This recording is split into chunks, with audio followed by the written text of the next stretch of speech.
Plath had always dramatized her life in her writing. She had attempted suicide after a breakdown when she was 20, an experience on which she was basing her novel, The Bell Jar.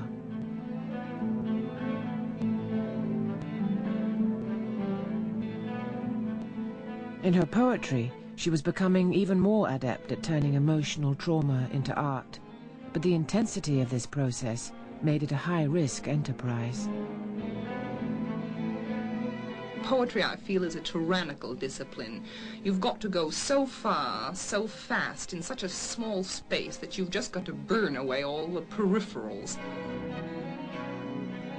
A move to Devon in 1961 gave Ted and Sylvia more space to write, but their relationship was becoming increasingly strained.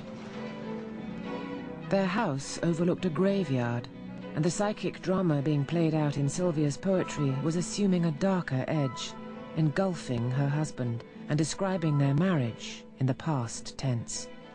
And we too had a relationship, tight wires between us, pegs too deep to uproot, and a mind like a ring, sliding shut on some quick thing, the constriction killing me also. I think she was probably crazy happy for some parts of that marriage. But what she couldn't bear was for it to become humdrum and ordinary. She had to be provoking intensities all the time.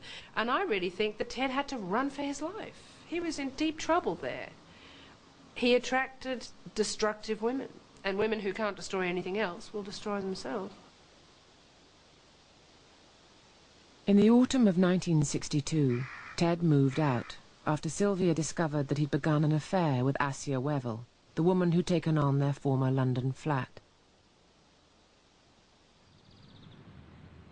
After embarking on a phase of writing which produced her most searing poems but brought her deepest anguish to the surface, Sylvia moved back to Primrose Hill, to a house with a poetic history, to face a bleak winter. For most of Britain, the 26th of December turned out to be everything a Boxing Day should be. The snow came down and lay where it fell, and the holiday was somehow complete.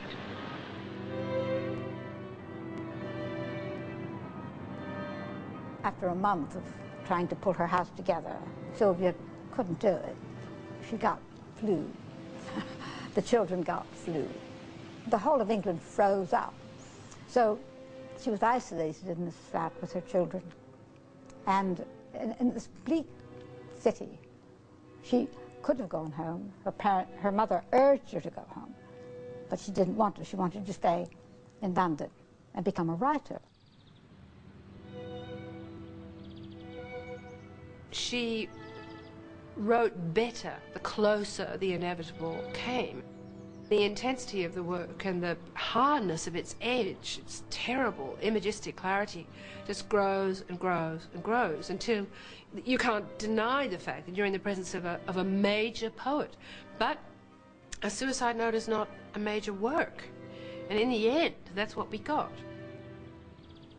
Dying is an art, like everything else. I do it exceptionally well. I do it so it feels like hell. I do it so it feels real. I guess you could say I've a call.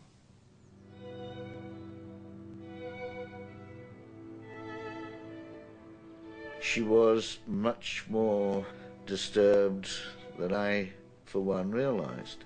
I also think that she set up the suicide attempt in order to be saved.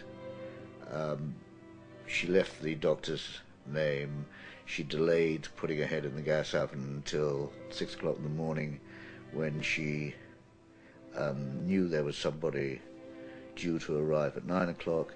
She could have been saved. I think it was a gamble, and that she gambled in a way not caring that much whether she won or lost. Sylvia Plath died on the 11th of February 1963. Her place in literary history secured by the work she'd written in her final months. But as her posthumous reputation grew, Plath was cast as an icon by the feminist movement, a casualty in the battle of the sexes. Feminism never had any intention of dealing with Ted Hughes. I mean, Ted Hughes existed to be punished by feminism, and they weren't interested in, you know, talking it out or anything like that. We had lost a heroine, and we needed to blame somebody. And there was Ted. Hughes had assumed control of the editing and publication of Plath's work, but his feminist opponents saw this as a further provocation. Some who blamed him for Plath's death chipped his name off her gravestone and read his silence in the face of their accusations as an admission of guilt. The opposition to him never credited him with any inner life. He was just like some ogre. And the fact is that he was one of the poet geniuses of the later half of the century. His inner wound was, in a sense, his subject, but the problem was that he couldn't touch that subject without seeming to exploit it. In 1969, a further tragic shadow was cast over Hughes. After the breakdown of his relationship with Assia Wevel, she killed herself and their daughter, Shura. The darkness Hughes faced entered deep into his poetry. Who is stronger than hope? Death. Who is stronger than the will? Death. Stronger than love? Death. Stronger than life? Death. But who is stronger than death? Me, evidently. Past.